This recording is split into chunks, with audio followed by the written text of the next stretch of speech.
కొండేటి శివప్రసాద్ అండి. తెనాల్చి మాట్లాడుతున్నాను. నా ఏజ్ 54 ఇయర్స్ అండి. ఈ క్లాస్‌లో నాకు చాలా ఆనందం వచ్చిందండి. నాకు ఇప్పటిదాకా నేను చేసిన సాధనకి గురువులు నాకు నెక్స్ట్ స్టెప్‌కి తీసుకెళ్లారన్న భావన కలిగిందండి. నాలో ప్రత్యేకంగా వచ్చిన మార్పు ఏంటంటే 2½ కేజీ వెయిట్ తగ్గానండి. నాకు బాధలేదు గానీ ప్రజలందరూ బాధపడుతున్నారు. అయ్యో! ఇంకా తగ్గకూడదు. నువ్వు తగ్గకూడదని. నన్ను చూసిన వాళ్ళు అంటున్నారండి, ఇదివరకు నేను కొంచెం బెండ్ అయి నడిచేవాడినంటండి. ఇప్పుడు స్ట్రెయిట్‌గా నడుస్తున్నానంట. ఆ డిఫరెన్స్ నాకు తెలీదు. వాళ్ళు చెప్పారు. ఇప్పుడు కూడా వాళ్ళు కూడా ముగ్గురు చెప్పారు. జస్ట్ బెండ్ అయి ఉండేవాడివి. ఇప్పుడు స్ట్రెయిట్‌గా నడుస్తున్నావు అని చెప్పారండి. మళ్ళీ డెసిషన్ మేకింగ్‌లో ఇదివరకు కొంచెం వేవరింగ్ మైండ్ ఉండేదండి. ఇప్పుడు అది అది లేకుండా ఫాస్ట్‌గా నాకే తెలియదు. నేనే తర్వాత అది చేసిన నేనే ఆశ్చర్యపోతున్నా. అబ్జర్వేషన్ బాగా పెరిగిందండి. ఎరుక బాగా పెరిగింది. ఫుడ్ తీసుకోవటంలో కూడా ఇదివరకండి ఇంట్లో కర్రీసు, పప్పుకూర, ఆకుకూరలు ఏమన్నా మిగిలిపోతే ఇక పారేయటం లేకపోతే పనోళ్ళకి ఇవ్వటం అన్నట్టుండేది. ఇప్పుడు ఈ జ్యూసెస్ ఎప్పుడైతే మనం చేస్తున్నామో ఇక వేస్టేజ్ చాలా తగ్గిపోయిందండి. అవి కూడా జ్యూస్ చేయటం, తాగేయటం. ఇది చాలా ఆనందాన్ని ఇస్తుంది అట్లా. ఇన్నాళ్ళు చాలా వేస్ట్ చేసామే. ఇంకా హెల్తీ ఫుడ్ గా ఉంటుంది. రైస్ కన్నా కర్రీస్ అలా జ్యూస్ చేసుకొని తీసుకుంటా ఉంటే ఎంతో సంతృప్తినిస్తా ఉంది. ఈ 24 డేస్ లో వేస్ట్ మేనేజ్మెంట్ కూడా చాలా అబ్జర్వేషన్ చేశారండి. ఏది వేస్ట్ అవ్వకపోతే ఎంతో బలంగా ఉంది మానసికంగా కూడా. ఆ టైంలో ఏంటి, తినలేము, పారేస్తున్నాం అన్న బాధ. అందువల్ల అదొకటి భలే ఆనందాన్ని ఇస్తుందండి. అసలు ఎంత చేసుకోవాలని కూడా అవేర్నెస్ పెరిగింది. ఇంట్లో కూడా చెప్తున్నాను, మీరు అడిగి చేసుకోండి, పారేయొద్దు. ఇది వరకు అది లేదు. చేయడం పారేయటం అంతే. ఈ మాట నా నుంచి ఇప్పుడు వచ్చిందండి చెప్పడం. ఇట్లా ప్రతి దాంట్లో డిఫరెన్స్ కనపడతా ఉంది. ఇక బిజినెస్ లో కూడా అండి, స్ట్రెస్సులు అవన్నీ అదే వ్యావరింగ్ అనేది పోయింది. ఏం జరిగినా యాక్సెప్ట్ అవుతుంది మైండ్. ఓకే, ఓకే తెలియకుండా. ఇదివరకు మనం ప్రయత్నం చేయాలి అనుకున్నాండి, ప్రయత్నం ఏం చేయట్లా, అదే అయిపోతా ఉంది.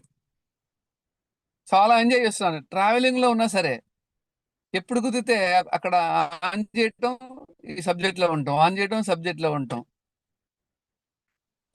నిజమైన లైఫ్ ఎంజాయ్మెంట్ అర్థమవుతా ఉందండి.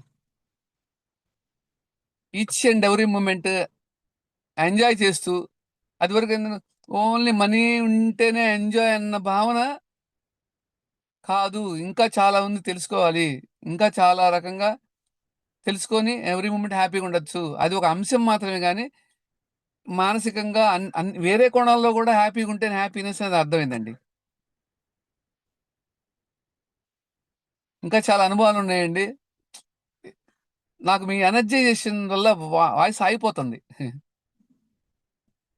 బలవంతాన్ని తెస్తాను. అదేంటో మీతో మాట్లాడుతున్నప్పుడు ఎనర్జీ ఫ్లో వస్తూ ఉంది నాకు. అట్లా ప్రతి ఆస్పెక్ట్ లో మార్పు కనపడిందండి. ఈచ్ అండ్ ఎవరీ ఆస్పెక్ట్ లో. ఇంకా ఎన్ని లెవెల్స్ ఉన్నా ఎన్ని కంప్లీట్ చేయాలని సంకల్పం కూడా కలిగింది. చేస్తాను తప్పకుండా. చాలా మందికి చెప్తున్నానండి, వెళ్ళిన చాటల్లా వాళ్ళు అడుగుతుంటే వాళ్ళు చెప్తున్నా. ఈ సబ్జెక్ట్ చెప్పడం, నెక్స్ట్ క్లాస్ మరి ఎంతమంది అవుతుంది కానీ ఎవ్రీడే చెప్తూనే ఉన్నా. నాకు ఈ క్లాస్ వల్ల ఇలా జరిగింది.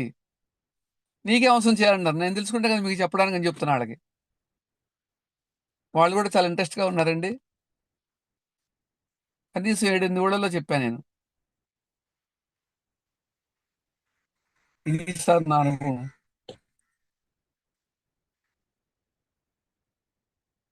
థ్యాంక్ యూ సార్, ఈ అవకాశాన్ని ఇచ్చినందుకు. షూర్. హెల్త్ ప్రాబ్లమ్స్ ఏమన్నా క్లియర్ అయ్యాయా? అంటే severe health problems. Health problems అంటే అది వరకు జలుబు తత్వంగా ఉండేదండి. ఉంటే రోజల్లా ఉండేది. ఇప్పుడు మహా అయితే ఎంత, ఒక 5 మినిట్స్ క్లియర్ అయిపోతా ఉంది. ఆ డిఫరెన్స్ గమనించాను.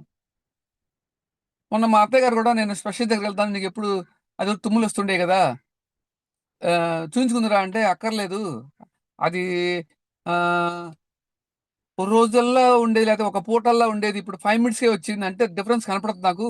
ఇది కంటిన్యూ చేస్తుంటే ఇది కూడా నాకు పోతుందన్న ఒక నమ్మకం కలిగింది గురుగారు. అందుకని వెళ్ళాలని అనిపిలా, నాకు తింటే పోతుందన్న నమ్మకం కలిగింది, కలుగుతూ అలా జరుగుతుంది కూడా. జస్ట్ 5 minutes అంటే డిస్టర్బెన్స్ ఏం కాదు. క్లైమేట్ వెదర్ మారినప్పుడు కొంచెం డిస్టర్బెన్స్ అవుతుంది. అది కంటిన్యూస్, ఇప్పుడు లేదు అది. అది మేజర్ హెల్త్ అంటే అది ఒకటండి. ఇంకా వేరే ప్రాబ్లమ్స్ ఏం లేవండి. ఎప్పుడు ఎనర్జెటిక్ గా ఉంటారు, అంతకు మించి ఏం కావాలండి. ఎనీ టైమ్ ఎనర్జెటిక్ ఉండదు. అది వరకు నిద్రలోనండి ఎప్పుడు ఎంత నిద్రపోయినా ఫుడ్ తిన్నప్పుడు డౌజీగా ఉండేది. 6కి 7కి 8కి లెగవాలనిపించేది కాదు. ఇప్పుడు టంచన్గా 5కి ఎంత తెలివంటే ఎప్పుడు యాక్టివ్ ఉంటుంది మైండ్. 5 తర్వాత, అప్పటిదాకా నిద్ర, 5 తర్వాత ఫుల్ యాక్టివ్. ఇక ఇప్పుడు ఏం పని చేయాలి, పనే ఉండలేదు, ఏం పని చేయాలి. ఆ డిఫరెన్స్ బాగా అర్థమైందండి. అదొకటి గమనించాను. ఇట్లా ప్రతి దాంట్లో తేడా గమనించానండి. ఇప్పుడు చెప్పలేకపోతున్నాను కానీ ప్రతి ఆస్పెక్ట్ లో చేంజ్ అయితే వచ్చింది. అదే చెప్పాను కానీ ఎవ్రీ మూమెంట్ ఎంజాయింగ్ అంటున్నాను కదా, అదైతే తెలుస్తుంది. బిజినెస్ లో ఉన్నా, డ్రైవింగ్ లో ఉన్నా, మాటల్లో ఉన్నా, ఏ పని చేస్తున్నా కూడా ఒక తెలియని ఆనంద స్థితి మెయింటైన్ అవుతా ఉంది. 90% ఎవరైతే అట్లా ఏం లేదు సార్, నాకు ఆ అనుభవం రాలేదు. ఎక్కడికి వెళ్ళినా దాని నేనే వెళ్ళి వాళ్ళ ఇళ్లలో మిక్స్ చేసుకుని నేనే తాగేస్తున్నాను, లేకపోతే ఫ్రూట్ జ్యూస్ తాగుతున్నాను. ఎందుకంటే ఇప్పుడు అన్ని అవైలబిలిటీలు ఉన్నాయి, ప్రతి ఊర్లో దాదాపు దొరుకుతున్నాయి. దొరకవు అని అనుకోలేదు నేను. అసలు డ్యూరింగ్ ద మార్నింగే 7 o'clock అన్ని తీసుకుని వచ్చేసాను, అందులో ఆకలి లేదు, కూడా ఎఫెక్ట్ పడలేదు గురుగారు. ఇంకా చక్కగా ఎంజాయ్ చేస్తున్నా నేను. ట్రావెలింగ్ బోర్ ఉండేది, ఇప్పుడు బోర్ కూడా లేదు. కుదిరిన చాటల్లో మీద ఆన్ చేస్తున్నాను, లేకపోతే మీ వీడియోస్ ఏవి వింటున్నాను. అసలు ఏదైనా ఊరు వెళ్తే డెస్టినేషన్కి వెళ్ళాన్న భావన కూడా కలగట్లేదు. ఎవ్రీ మూమెంట్ ప్రజెంట్ టెన్స్ నడుస్తా ఉంది. అది వరకు ట్రావెలింగ్ అంటే ఆ డెస్టినేషన్ ఎప్పుడు వెళ్తున్నాం అన్న వ్యావరింగ్ ఉండేది. అక్కడే ఇప్పుడు అది లేదు. వెళ్తాం, దాని చేరినప్పుడు చేరుతాం, ఏమైంది నాకైతే సెన్స్ అవ్వలేదండి. అది వరకు ఎలా ఉంది అలాగే ఉంది. యాక్టివ్నెస్ అనేది మాత్రం అసలు అది మాటలు చెప్పలేండి, ఎప్పుడు యాక్టివ్ ఉంటుంది. అది వరకు 5-6 తర్వాత ఏంటో ఒక డల్నెస్ అని అనిపించేది. అది అయితే ఈ క్లాస్ సెషన్లో అదైతే రాలేదండి, ఎప్పుడు యాక్టివే. అది బాగా సెన్స్ అయింది. అది అందరూ ఏజ్ అయిపోయింది, కామనే కదా, 50 దాటినాక ఇది కామనే కదా, అది అది మైండ్లో డిలీట్ అయిందండి. డిలీట్ అయింది. మనం ఎప్పుడు హ్యాపీగా ఉండి ఆ, అసలు ఏజ్కి దీనికి సంబంధం లేదని మాత్రం తెలిసిందండి.